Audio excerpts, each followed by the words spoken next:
what exactly is a DAO? Well, a DAO stands for a decentralized autonomous organization, or you could just think of it as a decentralized organization.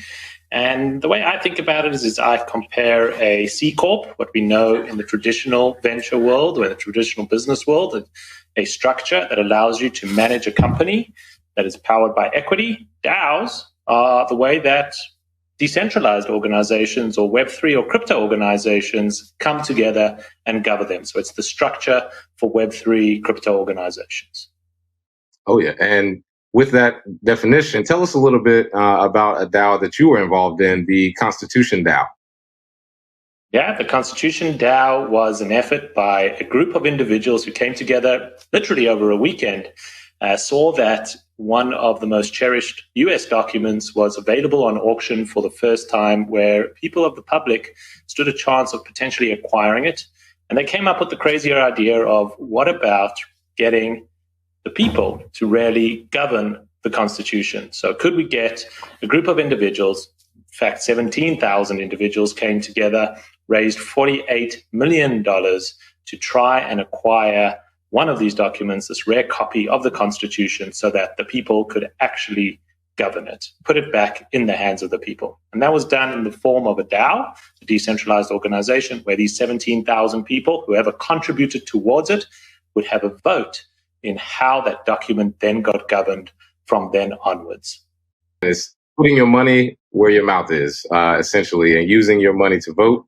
We vote with our money, we vote with our voice, we vote with our feet, depending on where you live. So a lot of things there in order to achieve governance. And I want to pose that same question to you as well, Yossi. What are some of the DAOs that you were involved in, and even the ConstitutionDAO?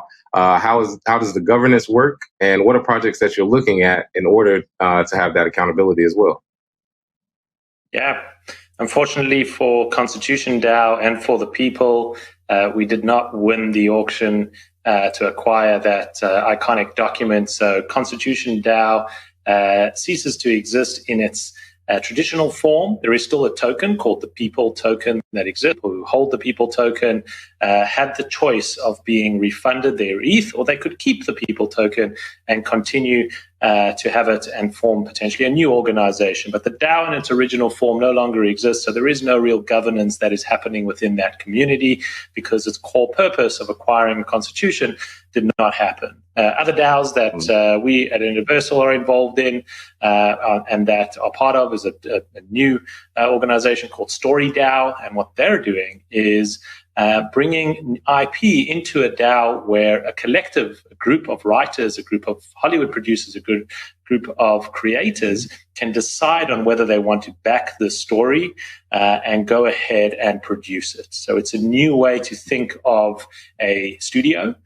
Think of like a Hollywood studio. Generally, that decision is made by a few individuals, not anyone who holds the token to the story DAO, and then are able to contribute both the stories that this DAO could produce, as well as become one of the producers of it by bringing your skills to the table. So that's another example of how this type of governance system that Ace was describing allows people who hold the token vested interest in what the DAO does and is then able to make decisions by expressing their vote by being a token holder. Absolutely. And Yossi, really quick, who was the guy that ended up buying that Constitution? It was Ken Griffin, one of the known hedge fund billionaires, kind of the arch nemesis of the crypto community. And he acquired it and has put it up in a museum. And I think it's, really trying to put the Corsairs straight on, saying, come on, crypto, come at me and let's see what you got. And we're coming.